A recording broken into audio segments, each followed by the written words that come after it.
Hello my dear student, आप सब कैसे हैं। आशा करते हैं आप सभी अच्छे होंगे और हम आशा करते हैं कि आप सभी इस कोरोना काल में हर हर महादेव की कृपा से अच्छे और सुरक्षित होंगे और सही होंगे। ओके मैडम, आज हम तो इसी के साथ आप एक बार जय करेंगे, हर हर महादेव, हर हर महादेव। आज हम आपके लिए इकोनॉमिक्स पे टॉपिक्स लाए my dear students. Aggregate supply function, सही सुना मैडम से, aggregate supply meaning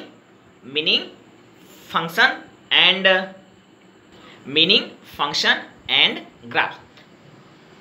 aggregate supply market में प्रोड्यूसर के द्वारा जो भी total demand, total goods and supply, total goods and service का जो भी मार्केट में सप्लाई दिया जाता है जो कि एग्रीगेट डिमांड के बराबर होता है, उसी को ही हम एग्रीगेट सप्लाई कहते हैं। क्योंकि आपको पता होना चाहिए कि एग्रीगेट सप्लाई और एग्रीगेट डिमांड जब इक्वल होते हैं तो जिस प्राइस पे इक्वल होते हैं उसी को इक्विलिब्रियम प्राइस या इफेक्टिव डिमांड करता है। ओके, तो मार्केट में प्रोड्यूसर को जितने भी टोटल गुड्स एंड सर्विस के जितने भी सप्लाई दी जाती है दैट इज एग्रीगेट सप्लाई।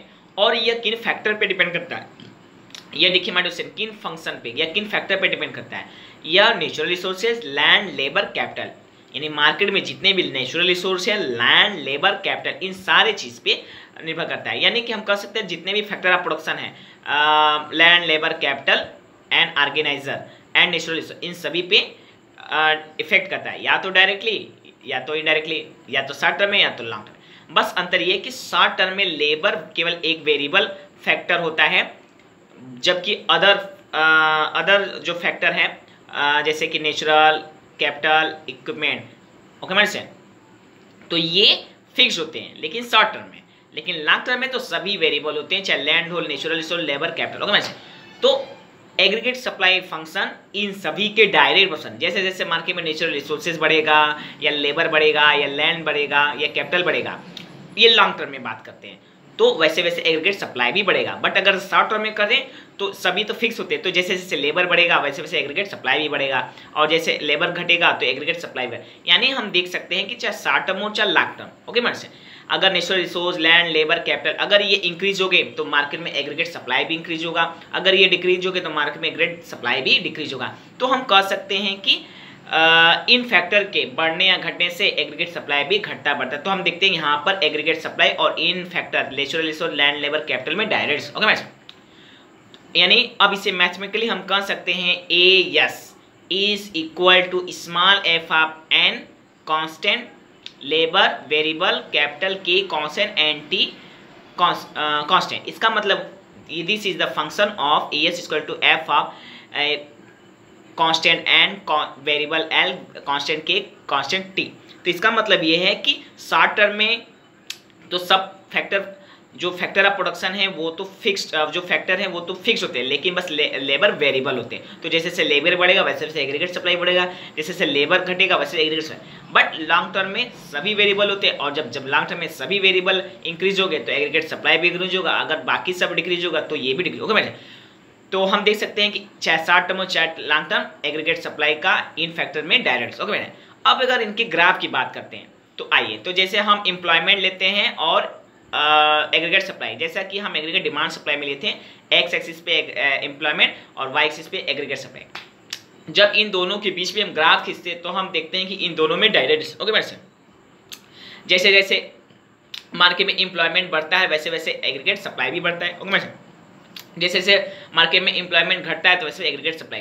तो हम देखते हैं कि एग्रीगेट सप्लाई का और एम्प्लॉयमेंट, हम यहाँ पे एम्प्लॉयमेंट में के बीच में जो रिलेशनशिप मिलता है वो डायरेक्ट रिलेशन है, जो कि एक लाइन के द्वारा शो होता है, जो कि sloping upwards from left to right धीरे धीरे इंक्रीज होता है। तो हम कह सकते हैं माय डियर कि एग्रीगेट सप्लाई एम्प्लॉयमेंट में डायरेक्ट। और ये केवल तो एम्प्लॉयमेंट, आप इसी तरह एम्प्लॉयमेंट की जगह चाहे प्रोडक्शन ले लें, इनकम ले लें, कंजप्शन ले लें, सेविंग ले लें, कुछ भी लें, तो एक डायरेक्ट रिलेशन है। क्योंकि मार्केट में ये सारा, चाहे प्रोडक्शन हो, इनकम हो, एम्प्लॉयमेंट हो, कंजम्पशन, एक्सपेंडिचर हो, सेविंग, ये सारा अगर इंक्रीज होगा तो मार्केट में एग्रीगेट सप्लाई भी इंक्रीज होगा, अगर ये सारा डिक्रीज होगा तो मार्केट में ये सारा एग्रीगेट सप्लाई भी डिक्रीज होगा, ओके वैसे। तो हम जनरली एग्रीगेट सप्लाई और एम्प्लॉयमेंट के बीच में ग्राफ खींचते हैं। तो जो ग्राफ क्योंकि इसमें जो ग्राफ लाइन मिलता है slopes upward from left to right, एक सिंपल लाइन है, तो जो ग्राफ एग्रीगेट सप्लाई और एम्प्लॉयमेंट के बीच में शो करता है वही चीज़ हम एम्प्लॉयमेंट को चेंज कर दें एक्सेस पे, जो उसकी जगह प्रोडक्शन लिख दें, employment, income, saving, expenditure, invest, कुछ भी रहे तो वही ग्राफ सेम होगा।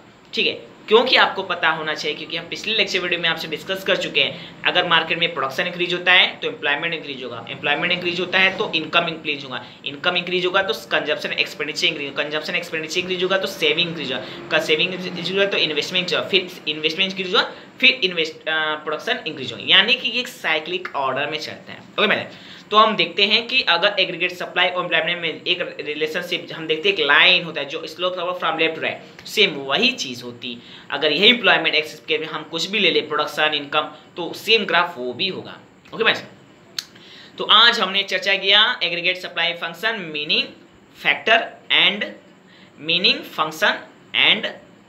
फंक्शन या meaning factor and graph. Okay ma'am, अगर आपको इसमें से कहीं से कोई भी डाउट तो मुझे कमेंट बॉक्स में जरूर, मैं उसका जवाब दूँ, और अगर नहीं तो विषय मेरे लेक्चर वीडियो से आप पढ़ रहे हैं, सीख रहे हैं, आगे बढ़ रहे हैं, दिन दुनिया चौगनी तरह की, इससे मुझे खुशी की क्या बात। और हाँ, अगर अभी तक आपने हमारा चैनल सब्सक्राइब नहीं किया तो please subscribe my and likes and share my video to your friend relative colleague, क्योंकि ऐसा करने में आपके तो 1 रुपये भी नहीं लगते, बट इससे मेरे कॉन्फिडेंस जरूर है, और मेरा मैंने वीडियो आपके लिए, आप सभी सारे लोगों के लिए बहुत ही फायदेमंद साबित होंगे, न डायरेक्टली तो इनडायरेक्टली, न शॉर्ट टर्म में तो लॉन्ग, क्योंकि विद्या कभी खराब नहीं जाता, because knowledge are never gets old. Okay वैसे, तो कल फिर मिलते हैं इसी समय, फिर इसी तरह किसी मैक्रो इकोनॉमिक्स के अंतर्गत, फिर किसी ने टॉपिक से, इसी टॉपिक से मतलब फिर किसी ने टॉपिक से।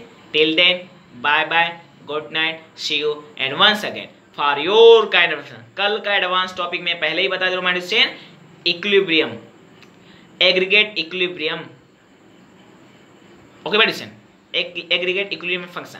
तो कल फिर मिलते हैं इसी समय, फिर इसी तरह मैक्रो इकोनॉमिक्स के अंतर्गत या इसी टॉपिक से, फिर किसी टॉपिक से। Till then bye bye, good night, see you and once again हर हर महादेव, हर हर महादेव।